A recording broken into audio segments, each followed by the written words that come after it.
Je me rappelle que de m'être confié à un médecin du travail et que ce médecin du travail est allé voir mon chef pour dire: «Il faut arrêter sa période d'essai parce qu'il va nous créer des problèmes». Uniquement parce que je lui avais raconté les traitements médicamenteux que je prenais. Donc déjà, secret médical, merci, et après même la posture et donc maintenant, je dis plus rien au médecin du travail. Handicap, origine ethnique, orientation sexuelle, peu importe le critère de différence, le constat est le même. Ces personnes sont plus à même de subir du harcèlement, des discriminations, des violences. Et quant au milieu professionnel, ils peuvent aussi voir leurs opportunités réduites, faire face à des préjugés et atteindre ce fameux plafond de verre. Mais je suis persuadée que mettre en lumière ces différentes réalités permettra de faire avancer ne serait-ce qu'un peu les choses. Alors, aujourd'hui, je vous propose qu'on parle de l'une de ces différences. Une différence qui n'est d'ailleurs pas visible, puisqu'on va parler de handicap invisible. Bonjour à tous, je suis Camille, je suis experte en prévention des risques psychosociaux et j'ai créé ce podcast pour contribuer à changer le monde du travail. Et pour avancer dans cette mission, je reçois Calix Bonnet-Saint-Georges. Calix m'a contacté il y a quelques mois pour oser prendre la parole sur le sujet du handicap invisible. Et pour oser, il a osé, car partager un bout de sa vie personnelle, ce n'est pas toujours évident, surtout sur des sujets qui sont encore trop peu traités. Alors, j'espère que, comme moi, vous apprécierez ce partage et que ça vous fera cheminer. De mon côté, s'il y a bien une chose que je retiens de notre échange, c'est que mettre en place l'inclusion sociale et promouvoir une société inclusive ne se limite pas uniquement à soutenir les personnes en situation de handicap. Cela va bien au-delà. Allez, je vous laisse écouter notre échange avec Calix et je vous invite avec nous à penser et repenser l'entreprise.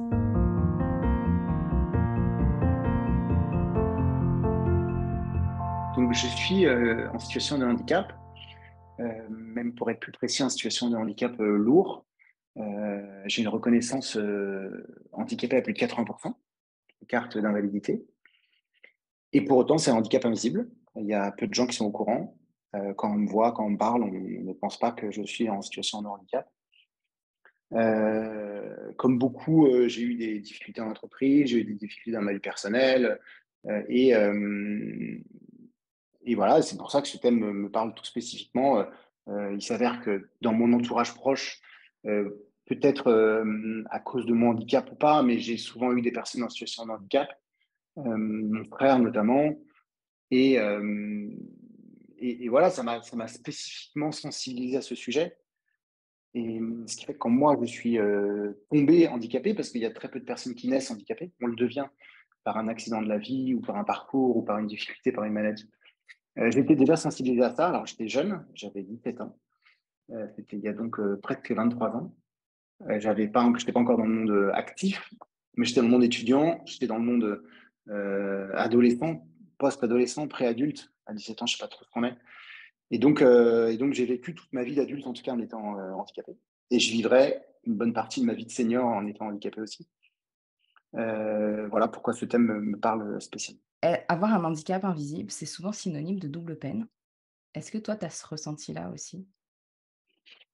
Effectivement, on n'a pas en tête que 80 sont des handicaps invisibles.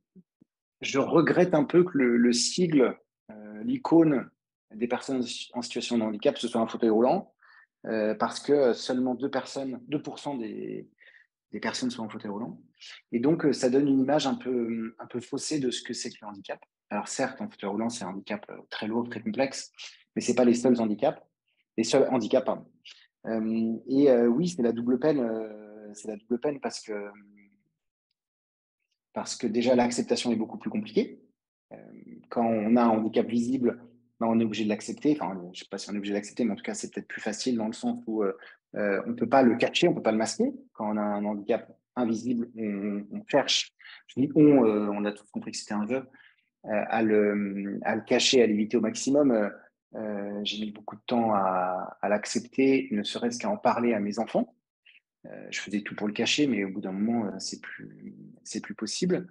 Euh, et comme on est en situation de handicap invisible, bah, on doit faire comme les valides, aussi bien, aussi fort, mais sans le montrer. Je reviens sur cette idée de c'est un sujet tabou, mais personne n'a envie qu'on entende une personne en situation de handicap se plaindre ou expliquer qu'il ne peut pas le faire parce qu'il est en situation de handicap. Et c'est c'est plus simple. Enfin, je pense que si j'étais en situation de handicap visible, je dirais que c'est pas plus simple, mais il y a moins d'attentes. Alors que sur quelqu'un qui est en situation de handicap invisible, il y a des fortes attentes. L'impression que j'ai, c'est une image que j'ai depuis longtemps, c'est de courir le 100 mètres avec un élastique invisible qui me retient. Et pour autant, les gens ne voient pas cet élastique et vont attendre que je cours le 100 mètres comme les autres. Alors peut-être un peu moins vite que les autres, mais en tout cas que j'y arrive. Et donc voilà, double peine, elle est un peu là, c'est que ça ne se voit pas, mais ça existe. C'est valable pour le handicap invisible comme pour beaucoup d'autres choses qui ne se voient pas, mais qui existent. Est-ce que du coup, tu dirais, mais si t'en parlais, si tu sais, le fait d'en parler, est-ce que ça t'enlève une partie de cette double peine-là? Ou en fait, non, les gens juste, ils oublient parce qu'ils le voient pas et donc c'est comme plus compliqué quand même de s'intégrer dans le monde professionnel? Ou qu'est-ce qui a fait que c'était si difficile pour toi d'en parler justement? Qu'est-ce qui a fait? C'est une super question. Je pense un peu de gêne dû à l'éducation. Comme beaucoup, j'ai été élevé en disant sois fort, ne pleure pas, t'es un bonhomme. Alors, il y avait encore cette histoire d'égalité homme-femme quand je suis né, mais et donc dans la vie d'adulte, j'ai pas envie qu'on me considère différemment, j'ai pas envie de me plaindre, j'ai pas envie qu'on me dise qu'on me traite comme une autre personne, ce que je suis pour autant, parce qu'il y a plein de choses que je peux pas faire. Mais j'ai envie de le masquer, j'ai envie de le cacher, j'ai envie qu'on me considère comme quelqu'un de valide et pas comme quelqu'un d'invalide. Et ouais, je reviens sur l'acceptation, mais la vie est différente quand on accepte son handicap et donc quand on commence à en parler avec plus de liberté que quand on l'a pas accepté. Parce qu'en parler, c'est aussi le reconnaître. Et si on l'a pas reconnu soi-même, là c'est de la psychologie de bas étage, mais si on l'a pas reconnu soi-même, c'est très difficile d'en parler. Et bref, pour la petite histoire, moi j'ai commencé vraiment à l'accepter, encore une fois grâce à ma femme, il y a une bonne dizaine d'années, il y a 12 13 ans. J'ai changé d'univers professionnel à ce moment-là. J'ai changé de travail parce que je voulais commencer à me traiter, à me soigner en repartant d'une feuille blanche, sans pouvoir rencontrer des gens du même écosystème, sans tout ça. Donc j'ai quitté l'industrie pour intégrer le monde des startups. Euh, et ça n'empêche que c'est très dur de s'intégrer dans le monde professionnel avec ça. C'était pour revenir à ta question, mais le fait de l'accepter, ça m'a beaucoup aidé quand j'étais vraiment dans l'incapacité de faire quelque chose et que je devais l'exprimer, ou quand j'en parlais à mon responsable parce que c'était plus fluide. J'exprimais quelque chose qui était clair pour moi, alors que si on avait eu cette discussion en 2005 ou 2007 ou 2008, j'aurais été incapable d'exprimer cette situation. Est-ce que tu penses justement, du coup, si on en parlait plus, si tu avais eu comme si dans l'entreprise, on en avait déjà parlé, on en parlait, il y avait des choses qui étaient mises en place, ça t'aurait aidé à le dire et à plus à l'accepter ou ça aurait rien changé? C'est encore une très bonne question que je me pose souvent parce que je reproche des réactions à certaines personnes. Et pour autant, je crois que j'aurais reproché n'importe quelle réaction. Quand on annonce un handicap à quelqu'un, il n'y a pas de bonne réaction. De l'empathie, on trouve ça hypocrite. Du reproche, on trouve ça vexant. C'est un sujet déjà tellement lourd que c'est pas tant dans la réaction que dans la posture qui fait la différence. Et il y a très peu de bonnes postures en entreprise, en grande partie parce que c'est très peu abordé.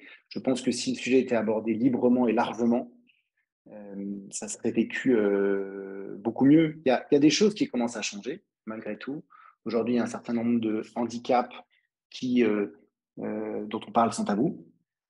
Je pense à une de mes amies qui est dyslexique, dysorthographique et dyscalculique. Je ne suis pas sûr de la prononciation, mais voilà. Elle en parle en toute liberté, elle en parle très librement et c'est très bien accepté en face. La difficulté, c'est l'inconnu, et donc on accepte difficilement les choses qu'on ne comprend pas, qu'on ne connaît pas. Donc c'est beaucoup de communication, beaucoup d'explications, beaucoup de pédagogie, ce qui gêne un peu les gens. Tout à l'heure, tu parlais, des réactions justement que tu as eues. C'est quoi les réactions qui t'ont le plus marqué, qu'elles soient positives ou négatives? Et comment tu aurais aimé réagir face à ça? Ou en tout cas, tu sais, quels conseils tu donnerais face à des personnes qui réagissent de la même façon, qui veulent parfois bien faire, qui savent pas comment, qui tu sais? C'est marrant parce qu'il y a enfin beaucoup, je sais pas, mais en tout cas, régulièrement, on me confie des choses lourdes, soit en matière de handicap, en matière de difficultés, de santé mentale ou tout ça. Et je me dis toujours, j'ai été dans cette posture-là, à raconter ma vie. Euh, Comment je peux réagir pour que ce soit bien vécu? Je ne sais pas si je réagis bien, il faudrait demander aux personnes concernées. Euh, En tout cas, je réagis comme moi, j'ai envie qu'on réagisse pour moi. C'est-à-dire, en fait, ne rien dire. Il n'y a pas de bons mots. C'est juste de l'écoute. C'est juste de la compréhension, poser des questions candides parce qu'il y a des choses qu'on ne comprend pas, qu'on ne connaît pas et ne pas hésiter à poser des questions.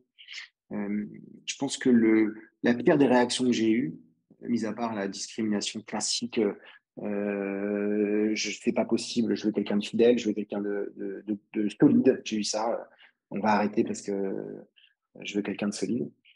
Je pense que la pire des réactions, c'est le reproche. On a souvent le reproche de mais pourquoi tu ne me l'as pas dit, tu aurais dû me le dire avant, ou je ne savais pas, ou etc.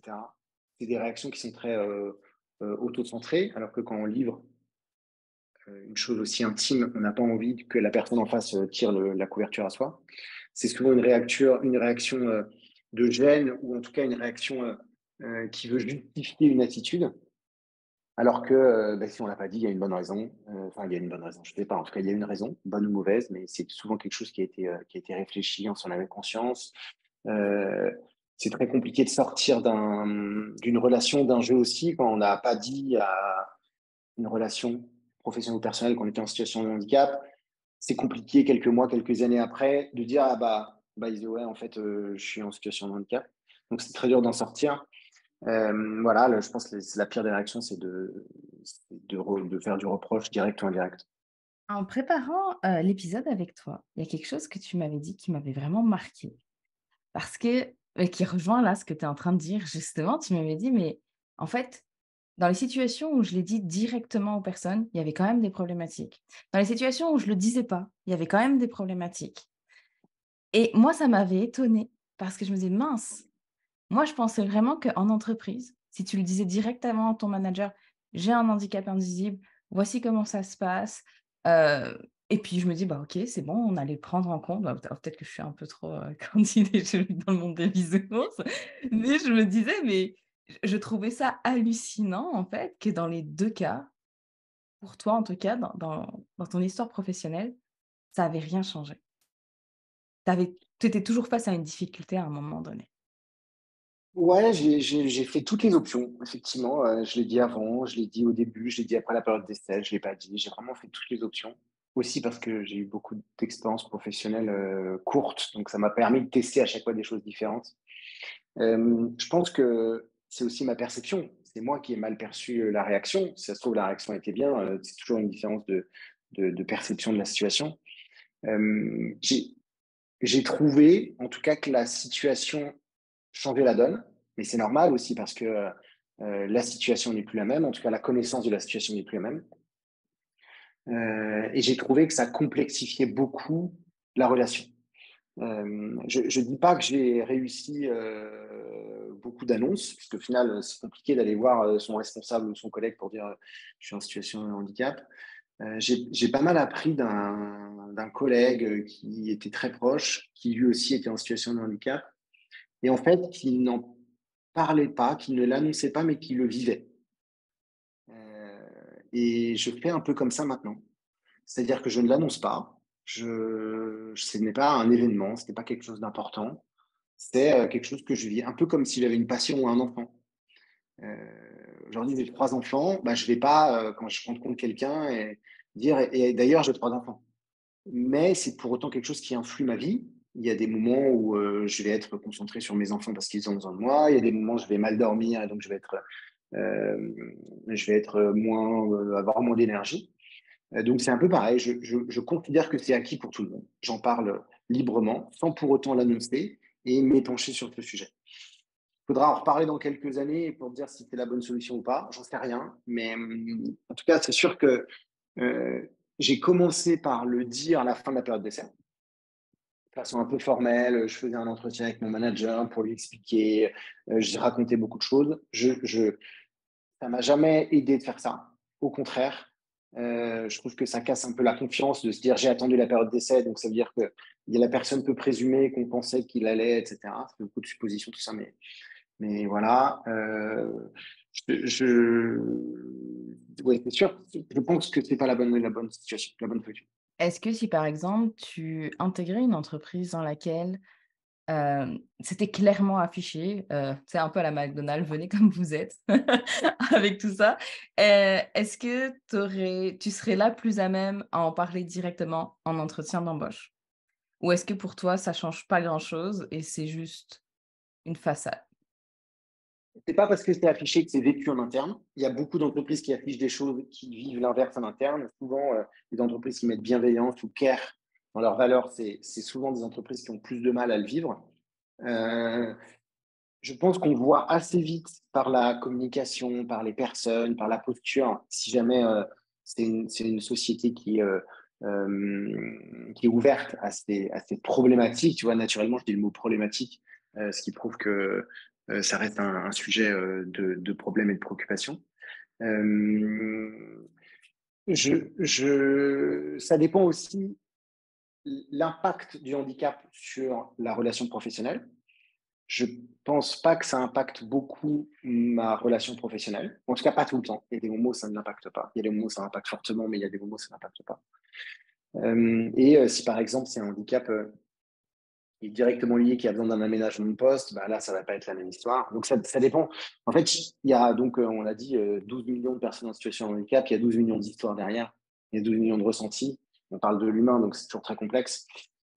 Je, je, J'essaye, parce que bon an, mal an, j'ai quand même réussi à monter une boîte il y a quelques mois et du coup, je fais un peu ce que je veux dans ma société.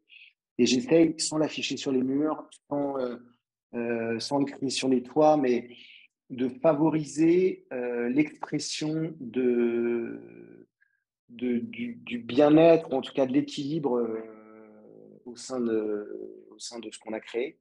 Ce qui fait que on a tous, quand on arrive à 40, 45, 50 ans, on a tous des problèmes de santé, que ce soit des handicaps ou pas, on a tous des névroses, on a tous des sujets de santé mentale.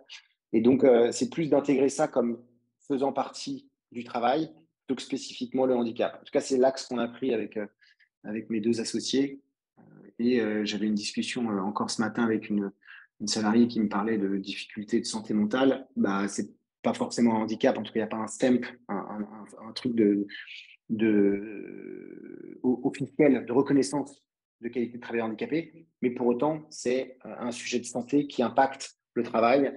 Et donc, je me dis, si elle est venue m'en parler, qu'elle a senti l'ouverture et qu'elle a senti qu'on pouvait faire quelque chose quelque temps sur ses missions, c'est plutôt bon signe.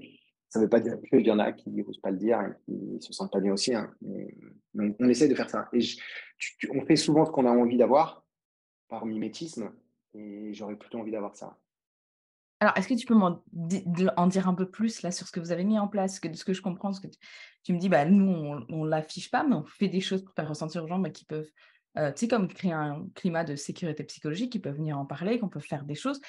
Qu'est-ce que vous avez, tu sais, avec tes associés, qu'est-ce que vous êtes dit pour pouvoir mettre les gens en confiance là-dessus, pour que les personnes puissent être, bah, peut-être venir avec toute leur intégrité?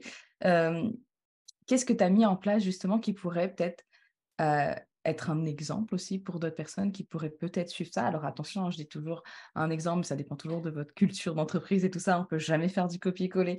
Je préfère toujours préciser, mais en tout cas, ça peut peut-être inspirer. Moi, je trouve ça en tout cas intéressant que tu me dises: «Mais nous, on l'affiche pas comme ça, mais on le fait vivre». Mais comment est-ce que tu le fais vivre justement? Comment? Bah, déjà par la raison d'être de la société, on dit qu'on monte une société pour chasser ses démons, c'est clairement le cas. Je suis extrêmement sensible au sujet émotionnel, au sujet de stress. Ça provoque quasiment immédiatement de la douleur. Et donc, j'étais arrivé à un moment de ma vie où je voulais plus vivre enfin, ma relation professionnelle de la même manière. Et donc, j'ai commencé à m'extraire un peu de cette relation professionnelle en faisant des missions de conseil, d'accompagnement. Et j'ai trouvé que la posture était assez chouette parce elle permet à une certaine distance, lâcher prise, elle permet de mieux gérer son énergie. Si on veut beaucoup travailler une journée et moins le lendemain parce qu'on a des rendez-vous divers et variés, c'est plus facile. Et donc, bref, cette idée-là a fait germer une société et je suis allé chercher des personnes assez proches de moi en âge, en expérience, en tout ça, qui, elles aussi, je dis elles parce qu'il y a quasiment que des femmes, elles aussi avaient l'envie de vivre leur métier différemment. Donc, pour revenir à ta question initiale, qu'est-ce qu'on fait? Sachant qu'on essaye, je dis on essaye, je ne suis pas sûr qu'on y arrive à 100%, mais en tout cas, on fait tout pour vivre notre métier différemment. De fait, la relation entre nous semble être plus saine, plus transparente, plus directe. Et donc, ça permet l'expression de ces difficultés et de pouvoir mieux les gérer, mieux les traiter. On a pris, par exemple, un axiome assez fort de ne pas staffer les personnes à 100%. Donc, on fait des missions de conseil de façon assez classique, mais on staffe les personnes en moyenne à 70%. Les gens ont un jour et demi par semaine pour faire autre chose. C'est pas pour glander ou aller à la plage, c'est vraiment pour apprendre, documenter, discuter avec les autres DRH, se recharger en énergie. Et c'est le positionnement de la journée ou de la demi-journée du jour et demi est libre. Donc, les DRH le positionnent un peu comme ils veulent par rapport à leurs envies, par rapport à leur charge émotionnelle ou de travail, et aussi par rapport à leur vie personnelle. Et ça fait qu'au final, on arrive à s'en sortir. J'ai un peu l'impression qu'on essaie de traverser ce monde professionnel bon an, mal an, ou avec le bagage qu'on a et de faire cet écosystème, cet environnement, je trouve, en tout cas à titre perso, que je le vis mieux. Alors attends, est-ce que tu peux répéter? Ce qui fait que tu le vis mieux, c'est le fait d'avoir toi créé le monde professionnel que tu voulais, c'est ça? Alors, certes, mais je ne fais pas exactement ce que je disais, donc j'ai dû le dire maladroitement. C'est de faire des missions d'accompagnement et de ne pas être salarié en CDI. Être DRH, c'est très émotionnellement fort. Si on est en mission, on n'a plus cette charge émotionnelle. On a une charge un peu froide de delivery, de résultats, plutôt que l'émotionnel du quotidien des relations. Donc, premièrement, c'est ça. Et deuxièmement, c'est d'avoir du temps, pas dédié à de la prestation de service, mais du temps dédié à de l'apprentissage, à de l'échange interne, à de la recharge d'énergie aussi. C'est du temps où on peut, si on veut aller courir, si on veut aller s'engager dans l'associatif, si on veut faire autre chose, ça permet de le faire. Et donc, cet équilibre-là de grosse charge de travail versus moins de charge de travail, différence émotionnelle, je trouve que ça permet de mieux vivre son rôle. Et justement, parce que là, tu sais, ma question de départ, c'était: qu'est-ce que tu as mis en place pour que les personnes puissent être bien dans l'entreprise, puissent parler de leur handicap si elles ont envie ou pas d'ailleurs, et puis au-delà du handicap, être 100% aussi elles-mêmes avec, qu'on parle aussi de santé mentale ou de d'autres sujets. Hem Et là, moi, alors je répète pour être bien sûre d'avoir tout compris, de ce qui ressort là, de ce que tu me dis, toi, c'est que tu me dis, parce que je trouve ça vraiment étonnant. Je pensais vraiment que tu allais me dire: «Ah ben non, on va, sensibiliser, on va encourager, je sais pas moi, les collaborateurs à parler de leur handicap, on va, mettre un référent handicap», ou des choses comme ça. Et pas du tout. Là, on est plus comme, beh, nous, en fait, on leur laisse la liberté de faire de ce qu'ils veulent de ce jour-là. On a moins de charge de travail, hem et c'est plus ça qu'on met en place et qui fait que les gens sont mieux. Est-ce que c'est bien ça ce que tu me dis? Parce que du coup, je trouve ça étonnant Complètement. et en même temps top. Enfin, je dis, je pense qu'il y a des choses qu'on doit creuser maintenant là-dessus, maintenant que tu me dis ça. Ah, mais complètement, c'est complètement ce qu'on fait. Après, la sensibilisation, j'ai la chance de travailler avec des DRH expérimentés, donc ils ont eux-mêmes déployé des projets de sensibilisation dans leurs entreprises respectives, passées ou présentes, donc ils connaissent ces sujets-là. C'est souvent des personnes qui ont mené des projets en entreprise. C'est des personnes, enfin, je ne sens pas l'utilité de leur expliquer puisque c'est des personnes qui déjà sont meilleures que moi sur ces sujets-là et ont été en responsabilité dans les entreprises. Donc, ça serait bizarre d'aller dire, ah, tiens, le handicap, c'est ça, alors que, voilà. Donc déjà, il y a ce climat et cette chance qu'on a de travailler un peu dans un entre-soi de personnes similaires. Donc, on n'a pas besoin de le faire. Après, on a, comme beaucoup d'entreprises, tous les référents, tu l'as dit, handicap, harcèlement, etc. Donc, ça, on les a. J'ai jamais senti qu'on en avait besoin, mais il y a peut-être une personne qui passe un peu en travers des mailles du filet, donc on l'a quand même mis en place. Je pense que et c'est ce que j'essaie d'exprimer maladroitement, ce qui fait que les gens en parlent, c'est qu'ils se sentent en situation de confiance. Et pour créer cette situation de confiance, c'est un peu cette situation d'équilibre. Déjà, tu donnes autant que tu reçois. et tu as des gens autour de toi qui sont un peu comme toi, même seniorité, même expérience, donc tu as pas besoin de jouer des coudes pour prouver que tu es meilleur que l'autre. En plus, là, ce serait un autre sujet, mais on s'est organisé en méthodologie Opal, l'entreprise libérée, donc il n'y a plus de management, tout le monde a la responsabilité d'un sujet, c'est des responsabilités qui tournent par cercle. Et donc, l'échange, le discours se fait assez facilement entre nous pour toutes ces raisons-là. Et ce n'est pas forcément applicable à toutes les entreprises, c'est sûr, ou à toutes les équipes, très certainement. En revanche, le fait de mettre en place un cadre de confiance, j'ai pas envie de dire de bien-être, mais on a plus envie de parler quand on est sur l'oreiller que quand on est en train de faire ses courses ou quand on est dans les bouchons. Et donc, c'est un peu le principe, c'est de mettre les gens dans de bonnes dispositions, sereines. Dans notre raison d'être, c'est vivre sereinement son métier. Donc, c'est vraiment la sérénité, et cette sérénité fait qu'on a envie de se confier. Peut-être pas qu'on a envie, mais en tout cas qu'on est libre si on veut se confier. Et ben, tu vois, j'aime vraiment beaucoup ce que tu dis parce que ce que tu es en train de dire là, c'est que ben, nous, on fait tout pour pouvoir créer un climat de confiance. Et en créant un climat de confiance, ça permet à nos employés de pouvoir discuter des sujets qui impactent peut-être leur vie personnelle ou professionnelle, etc. Donc, tu sais, ça nous éloigne, parce que moi, je pense que là, les gens qui sont en train de nous écouter, ils attendent peut-être de se dire: «OK, c'est quoi les solutions? Qu'est-ce qu'on pourrait mettre en place dans nos entreprises?» et cetera.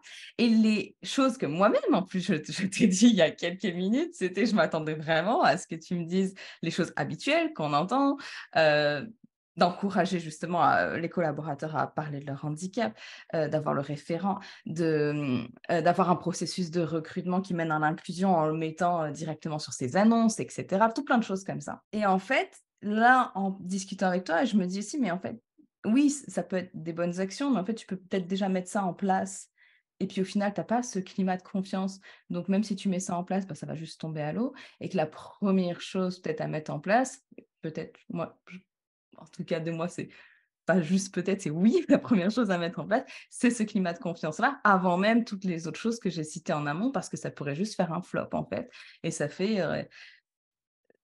fait comme fait. du bullshit marketing que tu mettrais pour faire genre on s'occupe d'eux, mais en fait, rien du tout. Et plus loin que ça, c'est que là, pour moi, en faisant ça, c'est que tu vas beaucoup plus loin que juste le handicap, mais tu t'attaques à tous les sujets au final. Parce que quand tu as un climat de confiance, tu peux aussi autant parler de ton handicap que de la parentalité, que de même un projet sur lequel ça va pas du tout et que tu pourras lever le drapeau parce que tu sais que tu vas pas te faire taper sur les doigts s'il y a quoi que ce soit. Donc, tu sais, c'est comme beaucoup plus large que ça. Et c'est pour ça que je trouve ça intéressant, là, ce que tu es en train d'amener. Alors, je pense qu'effectivement, c'est pas que sur le sujet du handicap, que c'est la vie personnelle des gens. Et on est dans la limite vie privée, vie pro. Comment est-ce qu'on s'intéresse, pas qu'on s'occupe, mais qu'on s'intéresse à la vie privée des gens sans être intrusif. Euh, et c'est pareil sur la parentalité, tu as raison, qui est aussi un sujet qui m'intéresse beaucoup. J'étais dans une société, une grosse société, qui, aussi parce que c'est un projet que j'avais envie de mener, a fait beaucoup de choses en faveur du handicap. On a fait venir des conférenciers sur le handicap, on a sensibilisé les managers, on a fait des process inclusifs de recrutement, on a même valorisé financièrement les personnes qui faisaient des déclarations de travailleurs handicapés, assez fortes. Ça n'a pas marché. Ça n'a pas marché, les gens venaient pas, les gens n'étaient pas intéressés, les gens se déclaraient pas travailleurs handicapés, mais parce que la posture était plus complexe. Je vais te donner un exemple. J'ai dû m'absenter quelques temps pour des raisons médicales, donc du coup, je n'ai eu aucun message et j'étais en responsabilité dans cette entreprise. Je n'ai eu aucun message de la direction. Ni même comment ça va, ni même etc. J'ai eu une pression pour revenir. Et donc, au final, ça sonne un peu faux. Alors que l'inverse marche beaucoup mieux. S'il y a la posture, il n'y a pas les actions, ça va fonctionner. S'il y a les actions et pas la posture, ça ne veut pas fonctionner. Il y a autre chose là que tu viens de dire, c'est comment est-ce qu'on s'intéresse à la vie personnelle de la personne sans être intrusif. Euh, je reviens sur cette phrase-là parce que j'entends beaucoup de chefs d'entreprise qui me disent: «Mais on peut pas s'occuper de tous ces sujets-là parce que c'est de la vie perso justement, c'est pas de la vie pro. Qu'est-ce que l'entreprise a à faire comme ça part là-dedans?» Hem, Tu leur répondrais quoi à ces personnes qui diraient ça? Qu'est-ce que je leur répondrais Je pense que si on a un équilibre, on travaille mieux. Si on n'a pas d'équilibre, on travaille moins bien. L'équilibre, il n'est pas forcément en temps, il n'est pas forcément en intensité, il est un équilibre intellectuel et mental. En fait, si c'est aligné, ça fonctionne. Et donc, on a tout intérêt en tant qu'entreprise à s'intéresser à cet équilibre il n'y a pas de secret à la fin que les gens travaillent, soient présents et soient performants. Mais je sais pas, quelqu'un qui vit un divorce, par exemple, bah, l'équilibre va être un peu chamboulé. Quelqu'un qui a un enfant qui a des problèmes de santé, l'équilibre va être chamboulé. Quelqu'un qui a un handicap, l'équilibre va être chamboulé. Il y a plein de choses qui font que cet équilibre est chamboulé. Le fait d'être au courant de tout faire pour que ça se rééquilibre le plus rapidement possible, c'est à l'intérêt de l'entreprise. C'est dans l'intérêt de l'entreprise de rééquilibrer tout ça, c'est ça que tu dis? De rééquilibrer, oui, tiens, c'est marrant, oui, de rééquilibrer ou en tout cas non, je ne sais pas si c'est à l'entreprise de rééquilibrer, parce qu'on est dans la vie privée des gens, mais c'est à l'entreprise de donner le plus de clés possible pour que cet équilibre soit atteint ou réatteint le plus rapidement possible. Et après, c'est à tout à chacun de prendre ces outils-là pour rééquilibrer ou pas. Je prends quelqu'un qui vit un divorce. Si jamais il ou elle a besoin de plusieurs mois pour s'en remettre, t'as beau mettre tous les outils en place, du temps, un suivi de santé mentale, un machin, un truc. Si la personne a besoin de temps, enfin du temps au jour, si la personne a besoin de temps en mois, en année, ça ne peut pas changer. Et donc, c'est aussi aux personnes de prendre la main qui leur est tendue. Mais oui, oui, l'entreprise a tout intérêt à favoriser cet équilibre et à mettre en place des outils pour qu'il soit atteint le plus rapidement possible. Et là, pour ceux qui sont en train de nous écouter, qui se disent: «Mince, dans mon entreprise, il y a rien qui est fait là-dessus», hem, qui aimeraient peut-être essayer de démarrer quelque chose, en parler un peu plus comme toi, ce que tu es en train de faire, hem, ou essayer peut-être de mobiliser les gens, enfin, tu leur conseillerais quoi? S'il y a rien qui est mis en place, est-ce Il n'y a qu'on jamais rien. OK. Il n'y a jamais rien. Je reviens sur cette histoire de posture, mais dans toute entreprise, la plus grande à la plus petite, il y a la posture du manager. Et tout le monde a une posture propre. Et si on peut essayer de la travailler vers l'ouverture, la confiance, ça peut aider. C'est pas forcément une posture managériale d'autonomie, de leadership, de tout ça. Je pense que un moment où j'ai beaucoup appris dans ma vie, c'est quand j'étais en usine avec des personnes ouvrières qui régulièrement avaient des difficultés sociales et sociétales. Et cette posture de manager, bah, elle est aussi à ce moment-là. Donc, pour revenir au sujet, dans toute entreprise, il y a déjà quelque chose. Je pense que ce qu'on peut faire, c'est continuer à en parler. Je reviens sur cette histoire de réforme des retraites, mais c'est pas normal qu'on n'ait pas abordé ce sujet-là dans les médias. Et donc, que tout à chacun puisse aller prendre un peu de temps d'évangélisation, de connaissances. On parle de l'endométriose aujourd'hui, et c'est plus un sujet tabou, mais il y a encore quelques années, on n'osait pas en parler. Donc, je me dis peut-être que demain, il y aura d'autres handicaps invisibles dont on parlera avec plus de facilité. Donc, c'est se renseigner, se documenter, apprendre, écouter. Tout le monde peut faire ça. Je pense aussi, c'est un peu la responsabilité de tout à chacun, mais c'est de raconter son expérience au sein de son équipe, d'expliquer pourquoi est-ce qu'il y a des moments où on est plus ou moins fort en énergie, des moments où on est moins fort, des moments où on a besoin un peu plus de distance, de calme. Euh, et, et, et voilà, bref, je me rappelle, il y a encore quelques semaines, au début d'année, j'ai fait un malaise devant une de mes collaboratrices. Euh, et elle savait que j'avais un protocole de santé qui pouvait avoir des effets secondaires. En fait, son attitude, ça a démontré qu'il y avait déjà beaucoup de choses. Parce que elle sait que j'ai pas forcément envie trop de le montrer, donc elle est allée distraire la personne qui était à côté pour s'occuper de moi, m'apporter un verre d'eau et tout. Et donc tout le monde fait quelque chose à son échelle. Et le fait de le faire un tout petit peu plus, bah, ça peut que aider dans ces handicaps invisibles. Et enfin, je reviens sur cette stat. Donc, tu peux rien faire contre les stats. Quoi que tu fasses, tu peux rien faire contre les stats. Et on peut se dire que dans une entreprise, dans une équipe de 10 personnes, il y a 3 4 personnes qui sont directement touchées par le handicap, soit eux, soit un de leurs proches. On peut pas lutter contre les stats. Et en parlant de stats, justement, il y en a une autre que j'avais sortie qui m'a vraiment surprise. C'est une statistique qui sort de l'AGEFIP qui dit que moins de 10 des employés interrogés sauraient réellement ce qu'est le handicap invisible.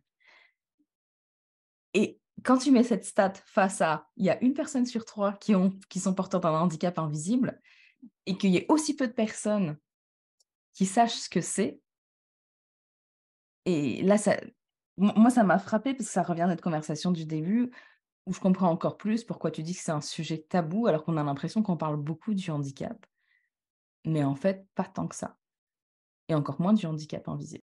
Clairement, oui, et il y a une autre stat pour aller là-dedans. Donc 12 millions de personnes en France sont en situation de handicap.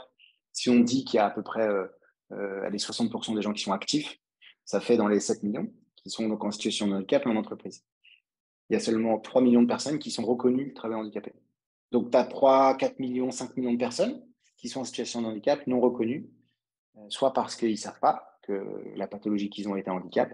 Il y a des pathologies, donc je reviens sur la dyslexie, mais le diabète ou d'autres pathologies qui ne sont pas des handicaps lourds, mais qui sont des handicaps. Le daltonisme, enfin voilà. Il y en a encore plein d'autres, je ne vais pas toutes les citer. Et après, il y a des personnes qui pensent qu'un handicapé, c'est encore quelqu'un en fauteuil roulant. Enfin, c'est encore quelqu'un, bien sûr, c'est quelqu'un en fauteuil roulant, mais c'est forcément ça. Combien de fois j'ai entendu chez des clients ou même dans les entreprises dans lesquelles j'étais, ah bah nous, les handicapés, on ne peut pas, c'est compliqué parce qu'il y a des marches en entrée. Je fais, ouais, ok. Sérieusement? Bah, oui, bien sûr, mais ça arrive très souvent. Bah, ok, donc il y a 2% des personnes qu'on ne pourra pas accueillir, mais qu'est-ce qu'on fait des 98% d'autres? Comment est-ce qu'on les accueille? Comment est-ce qu'on les gère? Est-ce qu'on dit oui? Est-ce qu'on dit non? Qu'est-ce qu'on fait pour eux? Est-ce que voilà. Et c'est une histoire d'évangélisation, de prendre la parole, de discuter, de parler. Il y a des gens qui prennent la parole, heureusement. Tu vois, c'est Steve chez toi qui a pris la parole, c'est super. Mais il faut continuer. Il faut continuer à prendre la parole. Je fais juste une petite parenthèse sur ce que tu as dit sur le fait, ah bah nous on a des escaliers devant l'entreprise, donc on peut pas, le sujet du handicap, on peut pas en parler. Juste en France, maintenant, c'est obligatoire dans la loi de mettre comment est-ce qu'on appelle ça? Une rampe, justement, ou quelque chose pour que les personnes, même en situation, euh, qui peuvent pas, en fait, rentrer du tout dans l'entreprise, s'il y a que des escaliers, c'est comme interdit par la loi. Donc, au cas où, je fais juste cette petite parenthèse pour rappel, ce n'est pas une excuse, c'est obligatoire, vous devez le faire. Donc voilà, je voulais juste rajouter ce petit truc-là aussi, qui est important aussi, je pense. Tu as raison, et la loi aide beaucoup dans les changements de mentalité. Soit la loi aide les changements de mentalité, soit les changements de mentalité de la loi. Euh, J'habite à Paris, j'ai 3 enfants. Je suis lyonnais d'origine, donc ça m'arrive de rentrer à Lyon. Techniquement, je ne peux pas prendre le métro. C'est pas possible. Alors, j'ai pas de handicap, c'est un handicap à la main, donc j'ai pas un handicap qui m'empêche de me déplacer. Mais avec 3 enfants, la poussette, les sacs, bah, sans ascenseur, c'est pas possible. Et c'est valable pour moi handicapé, mais c'est valable aussi pour un parent qui a des enfants en bas âge. Et donc, j'entends aussi souvent, là, le but, c'est pas de passer par des reproches, mais il faut utiliser le vélo, la voiture, c'est pas bien, les taxis, c'est pas bien, ça pollue et tout. Ok, mais qu'est-ce qu'on fait pour ceux qui peuvent pas utiliser le vélo? Enfin, c'est pas bien de culpabiliser certaines personnes, mais comment on fait? J'ai eu un échange assez endiablé avec un éminent communicant en écologie, et il me répondait de façon très directe. euh, Ça communique au plus grand monde. Donc, je continue à dire que ceux qui prennent des voitures, c'est des fainéants et il faut prendre le. Certes, il fait sa part du taf sur l'écologie et sauver la planète. Mais je pense que si on sauve la planète, c'est donc que pour cette planète soit habitable pour tout le monde. Et donc, il faut penser à tout le monde. Je suis juste choquée par, excuse-moi, par la phrase que je viens d'entendre que cette personne t'a dit. C'est Je suis désolée, il me faut juste un moment parce que je comprends pas juste que ça puisse pas lui frapper de se dire: «Bah, c'est un monde pour tout le monde», puis on essaie de mettre des choses en place. Enfin, moi, j'hallucine de voir justement qu'on puisse pas prendre enfin, qu'il y ait pas les choses qui sont mises en place pour qu'on puisse les prendre, qu'il y ait pas plus d'infrastructures, qu'il y ait pas enfin, et que lui ose, ça me Mais comme beaucoup de situations, on réalise cette situation quand on la vit. On ne se rend pas compte qu'on avale sa salive jusqu'à ce qu'on ait une envie. Et on ne se rend pas compte des difficultés des personnes tant qu'on ne les rencontre pas. Aujourd'hui, on parle beaucoup d'autisme, par exemple. C'est un sujet qui commence à venir un peu sur le devant de la scène. Je pense que tant qu'on n'a pas vécu l'autisme dans son entourage proche, on n'a pas idée de ce que c'est. Et donc, à part se documenter, à part écouter, à part apprendre, à part un peu de tolérance, c'est très compliqué. L'autisme, j'y connais rien, moi. J'ai pas dans mon entourage. Et donc, je ne connais pas ce sujet. Et j'espère que quand on vient me raconter ça, je passe pas pour quelqu'un de fermé, mais j'écoute et j'apprends. Mais c'est pour ça qu'il y a quelque chose que je trouve dans tout le podcast que tu as dit qui pour moi est essentiel aujourd'hui. C'est que en créant ce climat de confiance dans les entreprises, on va au-delà de juste de un handicap qu'on aurait ciblé, mais vraiment de tous les handicaps qui pourraient, exister et pas seulement du handicap, mais de tous les sujets, comme, bah, la parentalité qu'on a évoqué, hem, comme d'autres sujets personnels qui influent aussi sur la vie, professionnelle parce que je crois absolument pas que, tu sais, tu arrives dans une entreprise, tu es comme un robot, «Hop, c'est bon, je suis dans l'entreprise, hop» et on oublie tout et on passe juste au mode professionnel. Non, la vie professionnelle et personnelle sont fortement, liées, s'influencent, les 2. Donc d'où pour moi, enfin, en tout cas, ce que je retiens là de tout ce qu'on s'est dit et c'est créer un climat de confiance pour que les personnes justement puissent aussi après, s'exprimer, dire ce qui va pas, de quelle façon est-ce qu'on peut mettre les choses en place, on peut leur donner les outils, et qu'on puisse libérer aussi la parole sur des sujets auxquels on n'aurait même pas imaginé une seule fois.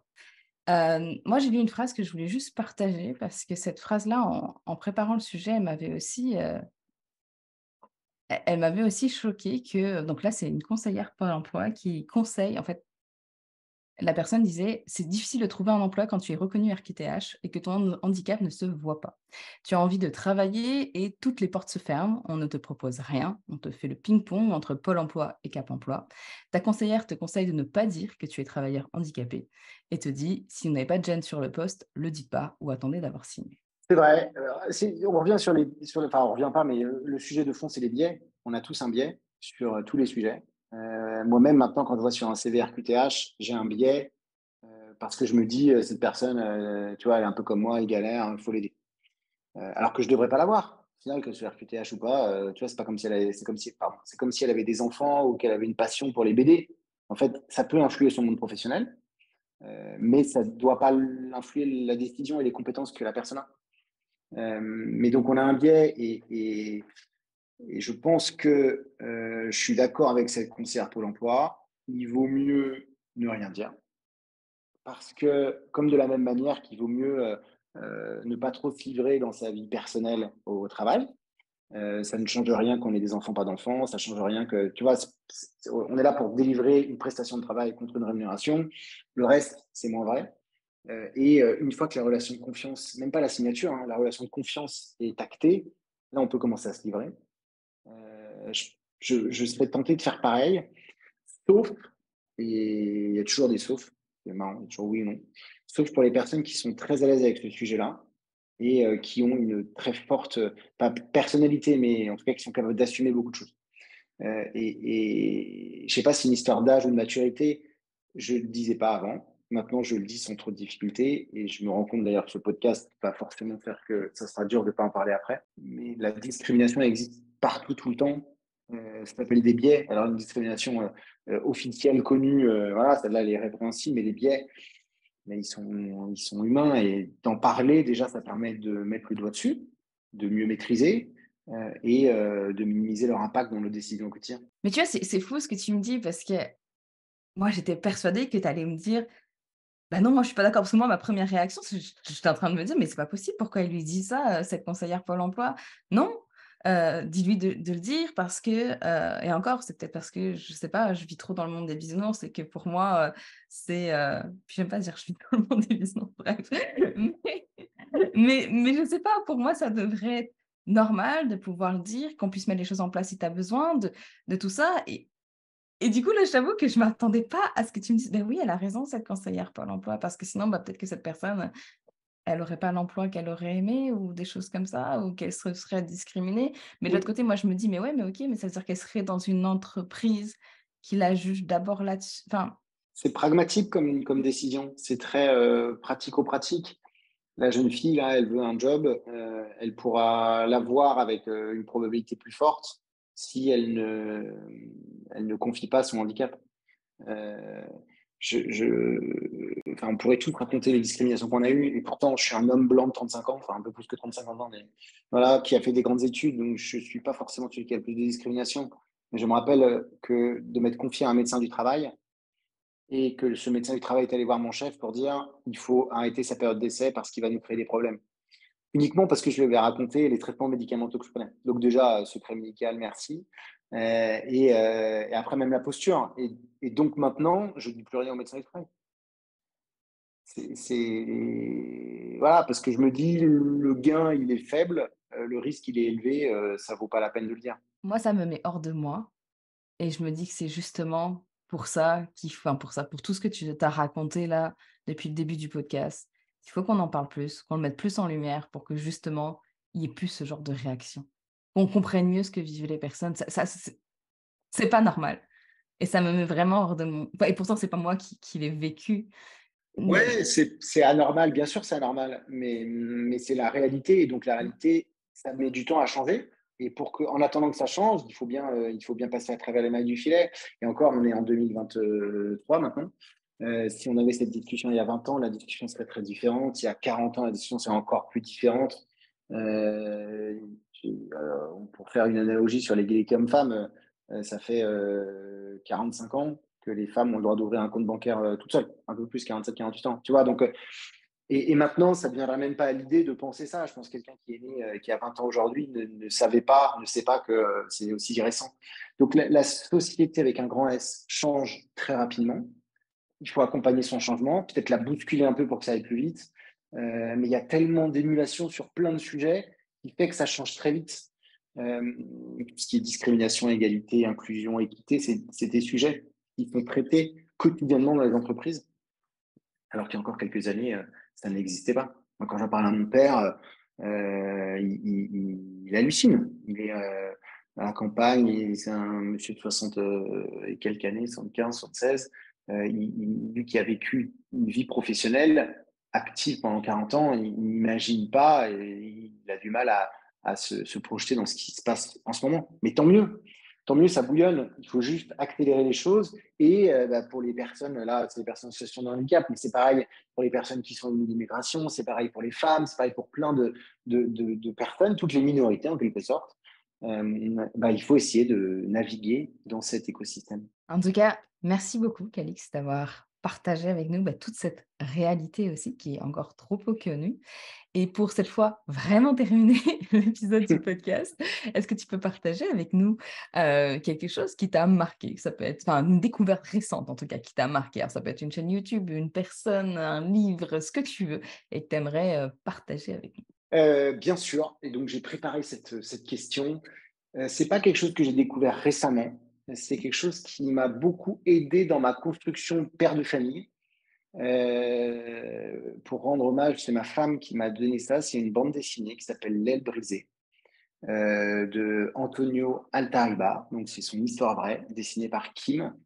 Et en fait, c'est l'histoire d'un jeune homme qui s'appelle Antonio qui va au chevet de sa mère mourante à l'hôpital et qui se rend compte qu'elle a un handicap très fort au bras.